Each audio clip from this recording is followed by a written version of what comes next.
All right, this is going to be the update news video because there is a ton of stuff that happened last week, and we're going to talk about all of it because there's information scattered everywhere.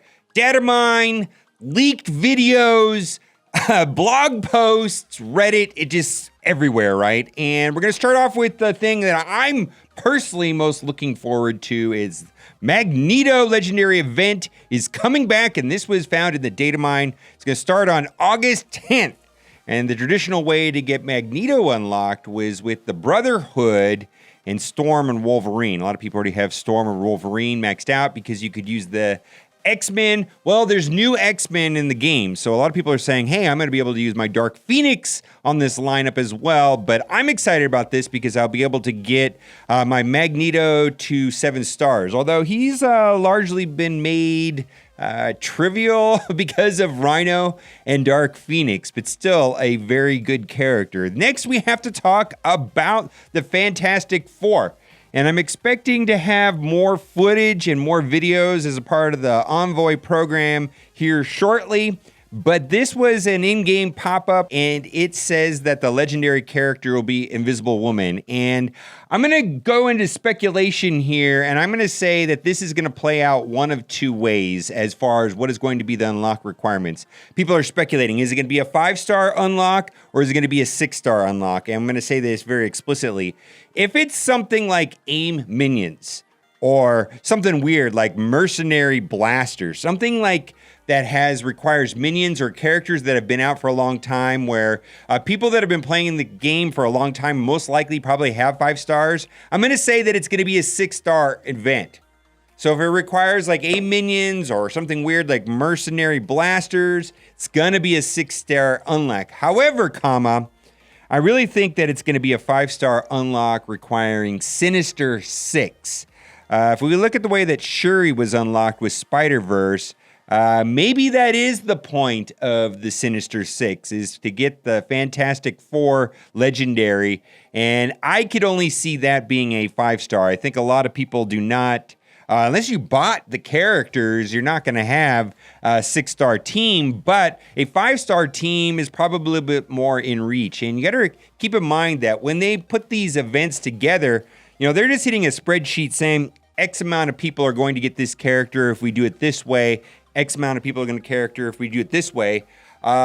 This many number of people are going to have to spend money and stretch. All of that is calculated. So it's going to be a 6-star unlock if it's something weird like AIM minions or Merc blasters. But if it's Sinister Six, I could see it being a 5-star unlock. I think it has nothing to do with consistency or storyline. I think it has to do with scarcity and optimizing, getting people to spend money. I really do. That's just the way it is. Kind of funny. I mean, take a look at this meme right here. The Fantastic Four. Were you able to get them above 3-star, which will be available in Orb? How's your bank balance? Putting the team together would cost at least $200 in a team you do want. Oh, Dr. Doom right there. This is a complete mess. I waited $65 on Torch, and now I need a 6-star Sinister Six to get Sue. Big shout out to this gentleman right here for making that meme.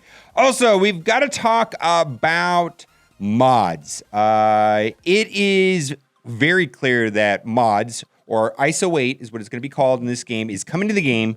It is inside the code, is inside of the data mine, and right here we've got a screenshot of it on a video of there right above the character, an ISO 8. Now, I think what everybody is upset about is two things, is the way that mods are implemented out of their game and how random they are. And then secondly, the alpha stat of speed, and the mods became this huge random fest of speed.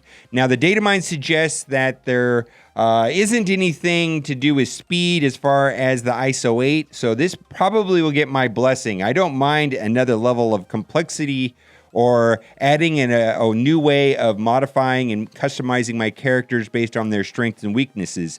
Actually very much appeals to me. Now, where it can go wrong, of course, is what everybody's experience has been in other games where the alpha stat was speed. The only thing mattered was the secondary stat of speed. It was very random. It required a high number of mods to get the correct one, where 95% of the mods were useless and just get sold off. and you're just looking for that 1 in a 20 mod that even had a useful ability. And of course, God tier mods are ultra rare. Although this game kind of seems to lean towards gambling and casino and surprise mechanics, if you will. That just seems to be what they prefer. All right, I just want to talk about this because I thought this was a very good post. If you don't see one of these posts, are you even on the MSF sub? Because this is a list of 19 things that people talk about quite frequently on the subreddit. And I think that this is a good checklist of common complaints and issues with the game. And I very much liked this post. I miss the gold calendar. Give us more gold all day, every day. Yeah, everybody wants gold. Now, I want to say this about gold. I just started playing in Fear the Darkness to get Ultron. There is a ton of gold in that, man. I went from having like no gold to like 8 million gold like that, just like a snap. And I'm only probably about halfway through the first run. And I know that there's just a lot of gold in there. So keep working on your Gear 13s to get in to Fear the Darkness, because Ultron's the best character in the game. But that is an excellent source of temporary gold right there. Minerva shards are too hard to get. I'm about to riot. And they did make a mistake last week with Minerva, and they had this event. And there was a post about it that they're going to give us 15 shards. And I just want to say there's also some very strange things happening in certain stores with a $1.99 Vulture offer, which is some people are able to buy, some people weren't able to buy. And I'm sure that was an error because they don't give anything away for $2. I'm sure it was supposed to be $19 or something ridiculous. The packs are way too expensive. And I just want to talk to the idea of the competitive integrity and competitive nature of this game. A/B testing is horrible. Giving this to one player, but not giving this to another player, and not everybody having the option to make the same purchase. Player A is able to get a competitive advantage for this amount, and player B is getting a lower amount, is just absolutely wrong. And they need to be very careful about that. I, for one, will make a big deal about A/B testing every time. If a Google Play player gets an offer that an iOS iPhone user does not get, that it's just not fair. We're competing together. We're not fragmented into Android shards or iOS shards. So to offer one thing to one player and to not another is fundamentally wrong in this type of game. Where's the competitive integrity of the game? I'm never going to be a supporter of that. So I do think that this $1.99 Vulture pack was an error, and they have been very good about making things right. They should have learned this from the original Goldgate that nobody here is a fan. Nobody on my side of the table is a fan of A/B testing. Okay. I still haven't got a 7 red stars of any of my characters, and I opened 1 million orbs. Unacceptable. I'm one of those people. I have 6 red star characters, 0 red star characters, and I know like Casino has bought every single pack. And he spent thousands of dollars on red star orbs. I think he told me he spent at least $1,200 on red star orbs alone. And he still does not have a 7-star red star of any kind. 1 in 2,000 odds on it. Very bad. I opened a Mega Orb and got his Ultimus Orb Fragments. My problem with the Mega Orb is solely that Wolverine is that. I don't believe Wolverine should be in any orb anywhere. I mean, Hulk isn't, so why is Wolverine? This Blitz makes no sense. No one wants this character. By no one, I mean level 70s, because new players don't matter. Black Panther shards don't help me, and I was not a fan of just getting bunches of Black Panthers. Current one that is running right now, about half of them are useful, and I like that. The other half are not. That is actually fairly good to me, where half are useful, half are not. I don't mind that. Too many new characters. I do like that we get new content. Not getting new content is worse, actually, in my opinion. So I don't agree with that one necessarily myself. Foxnet doesn't care about any players except Wells. Well, that's the nature of this game. Sorry, I think that statement is actually true. Please stop buying these ridiculous offers and encouraging Foxnex. But this is a common thing that's said. I understand, and I do agree with the idea. They lied about Wakanda being an Apex Red team, and I do agree. I think Okoye needs some modifications. I am not a fan of Wakandans, and I will continue using my Minerva Guardians Thanos team in raids. I do not like the investment of Wakandans. They need to do something with them, and I think Okoye is the weak link to me on that team. Need more slots to save our teams. They said they're going to do that, and yes, I need about 5 times the slots. I need at least enough slots on one tab to fill out the entire roster and have no uniques. And I probably need more than one tab. I need a tab for Blitz. I need a tab for Raids.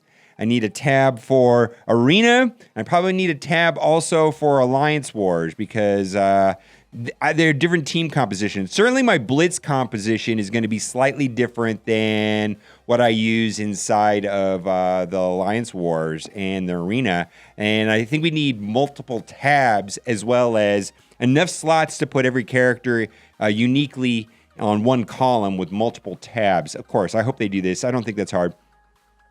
Thor, the new Ronin needs a rework. Fix this. They said that they were going to rework Thor when it made sense. I don't think they're going to do that until new Asgardians are introduced, and they'll probably do it. They said it's going to be like Hulk, and Hulk was reworked with Endgame, so they're probably going to wait for some sort of tie-in with other characters, like when they bring Asgardians to the game before they rework Thor. So they did address that. In loving memory of Night Nurse, the old Minerva, how dare she be rendered obsolete after I cared for her and nourished her with all my gold, mats, and gears. Fix this too. Yeah, kind of sad about that. Night Nurse is not obsolete, but really the only use I'm going to have for Night Nurse is put her on a team with Ultron on defense inside of Alliance War, but largely Night Nurse is no longer relevant. Minerva is over-the-top powerful, second best character in the game easily, second only to Ultron, and boy, you have to earn Ultron. Like I said, I've got hours into the first wave of Fear of the Darkness, maybe halfway through, and my goodness, it just takes hours every day chipping away. It's hard to get. The Greek raids are too hard, the rewards are rubbish. This is true. Add more events. Blitz are too boring. Yes, the whole game is boring. Fix it. I don't agree with that. If this and everything else isn't fixed, I'm done with the game, but heads up, everything is fixed. I would try to find more things to complain about. I love this post because there is a lot of things in here are true, and big shout out to Loki. I just think this is true. All right, well, now it's time for the giveaway. I really hope you liked this video today because if you did, you are in luck. For every single person that likes this video, you will be getting for free in your account a 9-star Dr. Doom. This is not a scam. Yeah, I just got to throw him in there because he's right there. I hope they bring Dr. Doom. And actually, one of the posts in the data mine kind of suggests that they're going to do something with Dr. Doom. Actually, it was in their blog post where it says the 80th anniversary, blah, blah, blah. And then it says, saving the planet from certain doom. And we had in the Gamma Raids Dr. Doom before, and that is fine. And then they also list all of the 80th characters. Now, this is not too interesting to me, but the data mine suggests that it's going to be starting mid-month. I think the 22nd is when this event is going to start. It looked like it was pretty standard stuff. Didn't seem too exciting. August 22nd. There you go. All right, guys. Thanks for watching. Keep on gaming.